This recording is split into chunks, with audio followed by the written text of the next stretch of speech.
ادعوا ربكم تضرعا وخفية إنه لا يحب المعتدين ولا تفسدوا في الأرض بعد إصلاحها وادعوه خوفا وطمعا إن رحمة الله قریب من المحسنین۔ یہ سورہ اعراف کی 2 آیتیں ہیں، آیت نمبر 55 اور آیت نمبر 56۔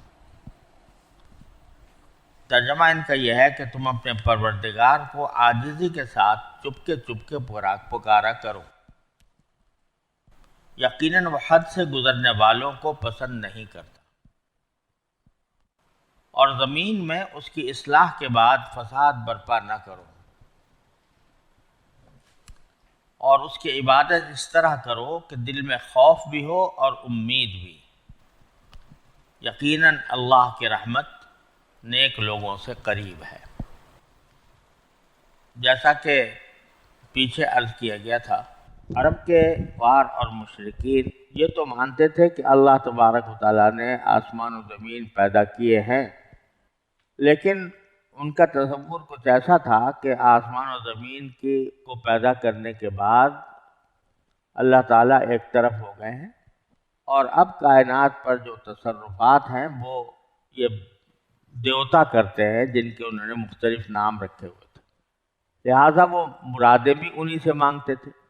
جب کوئی حاجت پیش آتی تو وہ انہی کے پاس جاتے تھے، اپنے بت خانے میں چلے جاتے اور وہاں جا کر نذرانے پیش کرتے اور پھر انہی سے دعا مانگتے۔ تو پچھلی آیات میں اللہ تبارک و تعالیٰ نے ان کے اس عقیدے کی تردید کرتے ہوئے فرمایا تھا کہ بھئی جس نے پیدا کیا ہے کائنات کو، وہی اس کی تربیت اور پرورش بھی کرتا ہے، اور اعلیٰ لہ الخلق والامر، اور خلق بھی اسی کا کام ہے، اور امر یعنی حکم دینا، حکم چلانا بھی اسی کا کام ہے۔ اور ساتھ ہی یہ کہہ دیا تھا کہ تبارک اللہ رب العالمین، اللہ تبارک و تعالیٰ کی ذات سارے جہانوں کی پرورش کرنے والی ہے، وہ بڑی برکت والی ہے، بڑی رحمت والی ہے۔ تو تم نے جو ایک تصور بٹھایا ہوا ہے کہ کچھ جلالی ذات ہے، اس سے براہ راست ہم کلام ہونا مشکل ہے، اس سے براہ راست دعا کرنا مشکل ہے، اور ہم اپنے دیوتاؤں کے ذریعے دعائیں کرتے ہیں، تو یہ فضول بات ہے۔ اللہ تبارک و تعالیٰ خود پر کرنے والا ہے، لہذا ادعوا ربکم۔ اب اگر تمہیں دعائیں مانگنی ہیں تو پھر بجائے ان دیوتاؤں کے اپنے پروردگار سے مانگو، اور جو بھی تمہاری حاجت ہو وہ اللہ تبارک و تعالیٰ کے سامنے پیش کرو۔ پھر پیش کرنے کا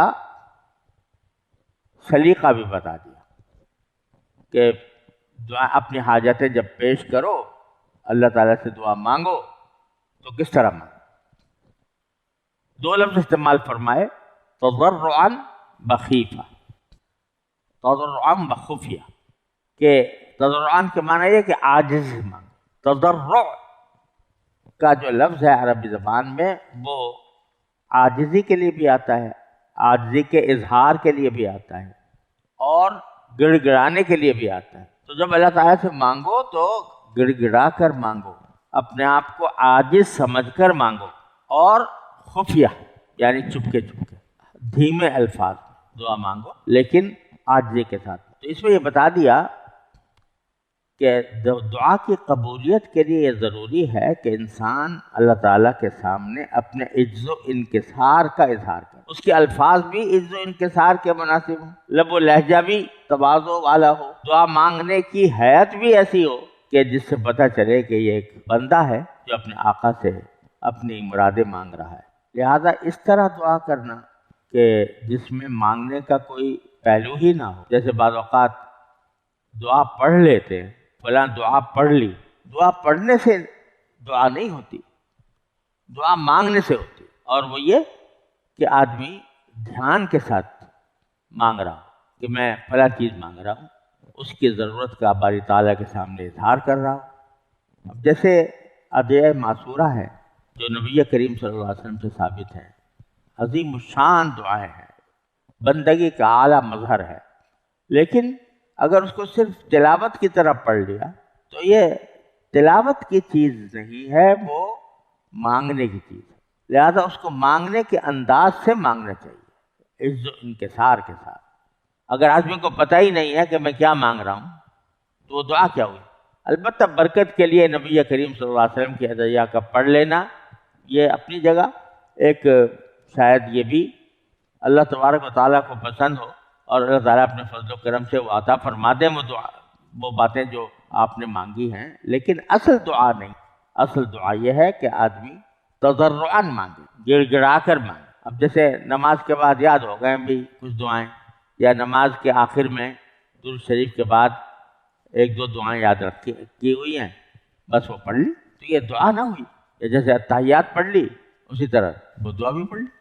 آدمی کو چاہیے کہ دعا کی طرح مانگے اس کو۔ یاد کر لیا ربنا آتنا فی الدنیا حسنۃ، یاد کر لیا اللہم رب انی ظلمت نفسی ظلما کثیرا وانہ لا یغفر الذنوب الا انت، یہ لیکن وہ بس پڑھ گئے اس کو، بس اوقات پتہ بھی نہیں چلتا کہ پڑھا بھی کہ نہیں پڑھا، اور سلام پھیر دیا۔ تو یہ دعا نہیں ہے۔ اللہ تعالیٰ معاف کرے، مجھے تو یہ مذاق لگتا ہے دعا کے ساتھ۔ تو اس لیے آدمی کو سوچ سمجھ کر جو دعا روز پڑھتا ہے نماز میں، کم از کم اس کے معنی تو یاد کر لے کہ اس کا کیا مطلب ہے، اور اس کو سمجھ کر مانگے تو بہت اہتمام کرنے کی ضرورت ہے۔ دعا ایسی چیز نہیں ہے، کیونکہ کھیل تماشا نہیں ہے، کوئی جنتر منتر نہیں ہے، یہ مانگنے کی چیز ہے۔ تو نماز کے بعد بھی امام صاحب نے کچھ کلمات دہرا دیے، کلمات پڑھ لیے اور مقتدی نے دہرا دیے۔ نہ امام کو خیال کہ میں کیا مانگ رہا ہوں، اور نہ مقتدی کو پتہ کہ کیا مانگا جا رہا ہے، تو اس لیے وہ دعا کی حقیقت وہاں پر موجود ہی نہیں ہے۔ تو پہلی بات تو یہ۔ دوسری ہدایت دی گئی ہے کہ دعا کا خفیہ اور آہستہ مانگنا افضل ہے۔ یہ بندے کا اور اللہ کا معاملہ ہے، تو آدمی دعا کے اندر اس طرح کرنا چاہیے کہ وہ اور اس کا اللہ جتنا چپکے چپکے بات ہوگی تو اتنا ہی قرب ہو۔ میان عاشق و معشوق رمزیست، کرامن کاتبین را ہم خبر نیست۔ تو یہ بندے کے ساتھ بندے کا جب اللہ جل جلالہ سے تعلق قائم ہو تو وہ ایسا ہونا چاہیے کہ خفیہ، چپکے چپکے۔ تو یہ دوسری چیز ہے خفیتاً۔ میں نے ایک شعر کسی وقت کہا تھا کہ بندگی عشق بھی ہے، سوز بھی ہے، ناز بھی ہے۔ بندگی عشق بھی ہے، سوز بھی ہے، ناز بھی ہے، راز کی بات ہے چپکے ہی سے پہنچانے دے۔ راز کی بات ہے چپکے ہی سے پہنچانے دے۔ تو جب بندہ اپنے پروردگار سے اس طرح ہم کلام ہوتا ہے، اس سے رابطہ قائم کرتا ہے، تو وہ دنیا سے منہ موڑے ہوتا ہے۔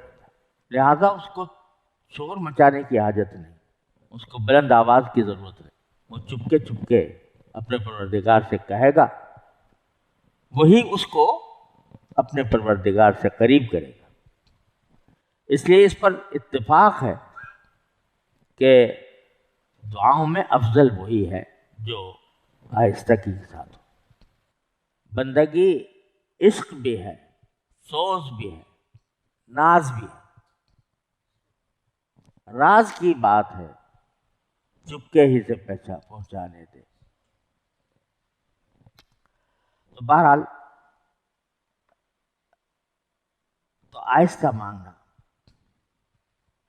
بلند جو الفاظ سے جو دعا مانگی جاتی ہے اس میں اکثر و بیشتر تواضع و انکسار کا پہلو نہیں رہتا، یا اگر ہوتا بھی ہے تو بناوٹی قسم کا ہوتا ہے، بناوٹی قسم کا ہو جاتا ہے۔ تو اس لیے بہتر یہی ہے کہ آدمی آہستہ مانگے، اور اس میں ریا اور شہرت کا بھی اندیشہ ہوتا ہے۔ فلاں صاحب بڑی رقت آمیز دعا کراتے، وہ بھی روتے ہیں اور سارے مجمع بھی روتا ہے، اس کی شہرت ہو جاتی ہے۔ تو پھر لوگ مل کے کہہ رہے ہیں بھائی بڑی اچھی دعا کرائی۔ تو جب دعا کر رہا ہوتا ہے تو اس وقت بھی یہ تصور ہوتا ہے کہ دوسرے لوگ سن رہے ہیں۔ اللہ تعالیٰ کو تو سنانا ہے، لیکن ساتھ میں مخلوق بھی سن رہی ہے، اور مخلوق اس دعا کو پسند کرے گی کہ نہیں کرے گی، یہ سارے دسائس اس میں داخل ہو جاتے ہیں۔ تو نبی کریم سرورت عالم سے یا صحابہ کرام سے اس طرح کا طریقہ منقول نہیں، اس لیے میں ناجائز تو نہیں کہتا، لیکن کچھ پسندیدہ بھی نظر نہیں آتا۔ الا یہ کہ بعض جگہ ایسی ہوتی ہیں کہ لوگ بیچارے ان کو پتہ نہیں ہوتا کہ بھئی کیا چیز مانگنی چاہیے، کیا چیز مانگنی نہیں چاہیے۔ اگر باقی خالصتاً اس نیت سے کوئی کرا دے تو امید ہے کہ وہ انشاءاللہ اس کی خلاف ورزی کا مرتکب نہ سمجھا جائے گا، لیکن یہ طے کرنا کہ آیا میں اس لیے کرا رہا ہوں کہ دوسرے لوگوں کو صحیح دعا کرنے کا سمجھ میں نہیں آئے گی لہذا میں کرا رہا ہوں، یا اس لیے کرا رہا ہوں کہ لوگ سنیں گے تو پھر کہیں گے کہ بھئی بڑی رقت آمیز اور بڑی اچھی دعا کروائی۔ اس میں لکیر کھینچنا آسان کام نہیں، اس لیے بے خطر جو راستہ ہے وہ یہی ہے کہ ادعوا ربکم تضرعا وخفیا۔ پھر فرما دیا، دیکھو جب اللہ تبارک و تعالیٰ زکریا علیہ السلام کی دعا کا ذکر کر رہے ہیں تو کتنے پیار سے فرما رہے ہیں، اذ نادى ربہ نداء خفیا، کہ زکریا علیہ السلام نے جو اپنے رب کو پکارا آہستگی سے پکارا، اور نبی کریم صلی اللہ علیہ وسلم نے ایک مرتبہ صحابہ کرام طرف بلند آواز سے کوئی ذکر کر رہے تھے، کوئی دعا کر رہے تھے جہاد کو جاتے ہوئے، تو آپ نے فرمایا کہ انکم لا تدعون اصم ولا غائبا، تم کسی ایسی ذات کو نہیں پکار رہے کہ جو بحری ہے یا سامنے موجود نہیں ہے، اس کو پکارنے کے لیے بلند آواز کی ضرورت ہے، لہذا وہ سمیع و قریب ہے، اسی کے سے مانگو۔ اور بعض حضرات سلف نے فرمایا، مثلا حضرت حسن بصری رحمۃ اللہ علیہ فرماتے ہیں کہ علانیہ اور جہرن دعا کرنے میں اور آہستہ پست آواز سے کرنے میں 70 درجہ فضیلت کا فرق ہے، یعنی آہستہ دعا کرنا یہ 70 گنا زیادہ فضیلت والا ہے بلند آواز سے۔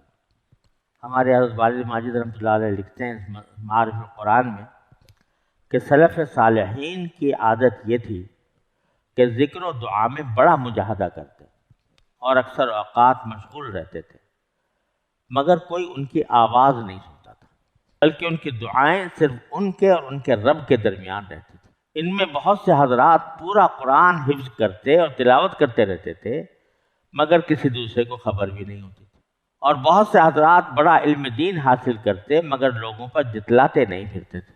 بہت سے حضرات راتوں کو اپنے گھروں میں طویل طویل نمازیں ادا کرتے مگر آنے والوں کو کچھ خبر نہ ہو، اور فرمایا کہ ہم نے ایسے حضرات کو دیکھا ہے کہ وہ تمام عبادات جن کو وہ پوشیدہ کر کے ادا کر سکتے تھے کبھی نہیں دیکھا گیا کہ اس کو ظاہر کر کے ادا کر، ان کی آوازیں دعاؤں میں نہایت پست ہوئی۔ یہ حافظ ابن کثیر رحمۃ اللہ علیہ نے اس آیت کے تحت سلف کا یہ معمول نقل کیا ہے۔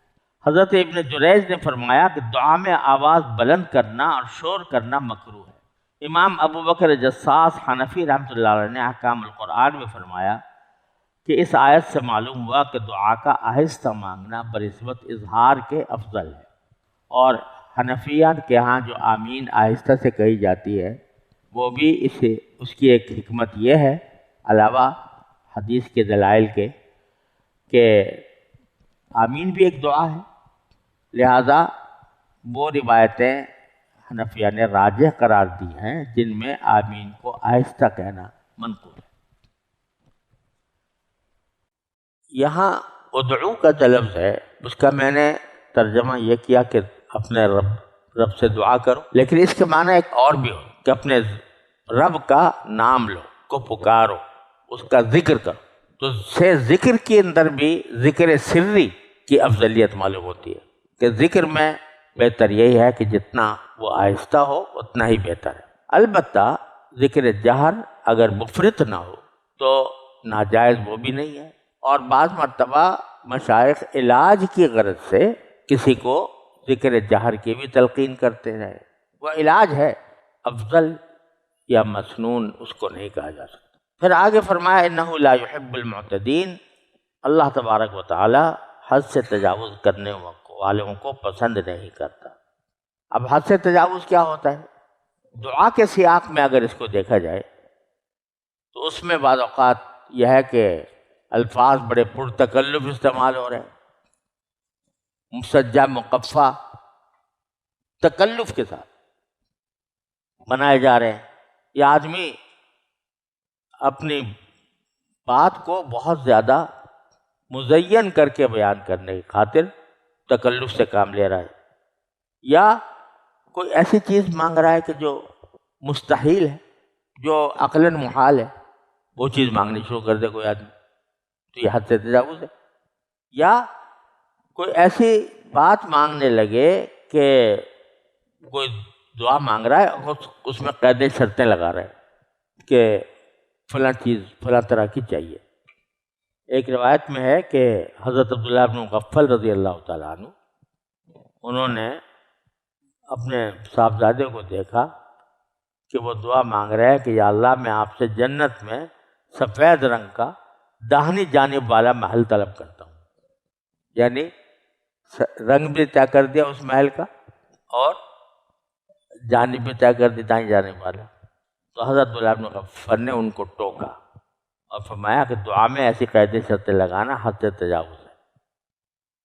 اسی طرح حد سے تجاوز کی ایک شکل یہ ہے کہ بد دعا مانگے، بد دعا کرے کسی مسلمان کے لیے، یہ بھی حد سے تجاوز ہے۔ ارے بھائی، دعا اللہ تعالیٰ نے اس لیے رکھی ہے تاکہ تم اپنی حاجتیں طلب کرو، اپنی مرادیں مانگو، دوسرے کو اللہ تعالیٰ کی رحمت سے محروم کرنے کی دعا کر رہے ہو بد دعا کر کے، یہ کسی طرح بھی ایک مسلمان کے شایان شان نہیں ہے۔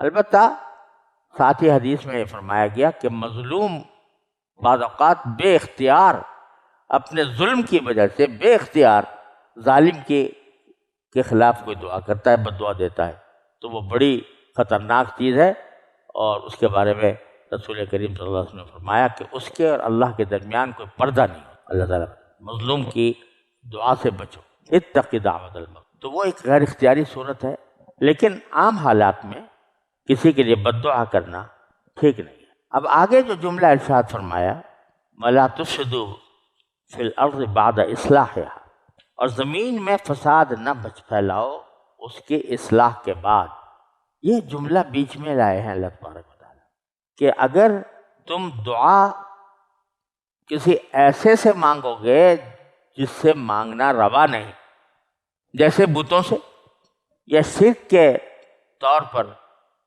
کسی غیر اللہ سے دعا مانگو گے، تو کیا ہے؟ یہ شرک کی وجہ سے یہ فساد فی الارض ہے۔ اللہ تبارک و تعالیٰ نے جب یہ کائنات پیدا فرمائی، جس کا ذکر پیچھے آیا ہے کہ 6 دن میں پیدا فرمائی، تو کس طرح پیدا فرمائی کہ ہر چیز اس کی اعتدال کے ساتھ، توازن کے ساتھ رکھی ہے، کوئی چیز اعتدال سے بڑھی ہوئی نہیں ہے، کوئی چیز اعتدال سے متجاوز نہیں ہے۔ اور پھر جب انسان کو وہاں پر بھیجا تو حضرت آدم علیہ السلام کو ہدایات دے کر بھیجا، جس کا ذکر آیا ہے پہلے کہ جب تمہارے پاس کچھ رسول آئیں گے تو پھر تم ان کی اتباع کرنا اور اللہ کو واحد لا شریک ماننا۔ اب جو لوگ ان ہدایات کی خلاف ورزی کرتے ہیں تو وہ زمین میں فساد مچاتے ہیں، تو زمین میں فساد نہ مچاؤ، اور وہ بھی اس وقت جب اس کی اصلاح پہلے ہو چکی۔ اللہ تبارک و تعالیٰ نے اس کو ہر چیز کو اس کے قرینے سے پیدا فرمایا، تو تم شرک کر کے یا اللہ کی نافرمانی کر کے زمین میں فساد نہ پھیلاؤ۔ اور پھر دوبارہ فرمایا وَادْعُوهُ خَوْفًا وَطَمَعًا، پھر دعا کی طرف آگئے کہ اس سے دعا مانگو تو اس حالت میں مانگو کہ تم ڈر بھی رہے ہو اور دل میں کچھ امید اور توقع بھی ہو۔ یہ کیا مطلب؟ خوف ہو یا خوف ہو دعا کرتے وقت اور طمع ہو، تو معنی اس کے یہ ہے کہ جب دعا کر رہا ہے بندہ، اس کے دو مفہوم ہیں، دو مطلب ہیں۔ ایک تو یہ کہ جب آدمی دعا کر رہا ہے تو اس کو یہ خوف بھی ہو کہ پتہ نہیں میری یہ دعا قبول ہوگی یا نہیں ہوگی، اور اللہ تبارک و تعالیٰ اس سے راضی ہوں گے یا ناراض ہوں گے۔ تو آدمی کے دل میں ایک دھڑکا لگا ہوا ہے دعا کرتے ہوئے بھی کہ میں یہ دعا صحیح کر رہا ہوں یا نہیں، اور یہ میری بارگاہ میں قبول ہوگی یا نہیں ہوگی۔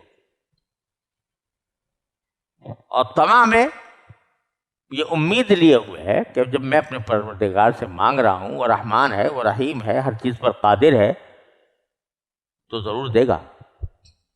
یہ طمع، اسی کو کہتے ہیں بیم و رجا، یعنی ایک طرف خوف ہے اللہ تبارک و تعالیٰ کے عذاب کا، اس کے ناراضی کا، اور دوسری طرف امید ہے جنت کی اور باری تعالیٰ کے رضامندی کی۔ اور ایمان بین الخوف والرجا اسی لیے کہا گیا کہ ایمان خوف اور رجا کے درمیان ہوتا ہے۔ نہ مجرد خوف، اگر مجرد خوف ہو، صرف خوف ہو، تو انسان مایوس ہو کے بیٹھ جائے گا، اور مایوسی بھی کفر ہے، اور وہ بھی شیطان کا ہیلا ہے۔ اور اگر امید بڑھ جائے تو بے فکر ہو جائے گا، یعنی کچھ کرنے کی حاجت ہی نہیں سمجھے گا۔ تو اس لیے دونوں چیزیں مطلوب ہے، خوف بھی اور رجا بھی، امید بھی۔ ایک معنی تو یہ ادعوہ خوفا وطمعا، اور دوسرے معنی اس کے ایک اور بھی ہو سکتے ہیں، وہ یہ کہ دعا کے مواقع اور محل بتایا جا رہا ہے، دعا کب کرو۔ یعنی جب کبھی تمہیں کوئی خوف ہو کہ فلاں مجھ پر حملہ کر دے گا، فلاں مجھے نقصان پہنچا دے گا، میرا تجارت میں نقصان ہو جائے گا، مجھے کوئی ذلیل کر دے گا، تو کیا کرو؟ اللہ میاں کے پاس جاؤ، ادعوہ، اسی کو پکارو کہ اللہ ڈر لگ رہا ہے، مجھے خوف ہو رہا ہے کہ کہیں یہ نہ ہو جائے، کہیں وہ نہ ہو جائے، تو میں آپ سے مانگتا ہوں کہ آپ جس چیز سے مجھے خوف ہے اس کو مجھ سے دور فرما دیں، میں آپ کی پناہ مانگتا ہوں۔ اندیشہ ہو رہا ہے کہ کہیں حالات خراب ہیں، مہنگائی بڑھ گئی ہے، پیسے کم ہیں، تو کہیں فقر و فاقے کی نوبت نہ آ جائے، تو کیا کرو؟ اللہ کو پکارو، ادعوہ، اس کو پکارو حالت خوف میں۔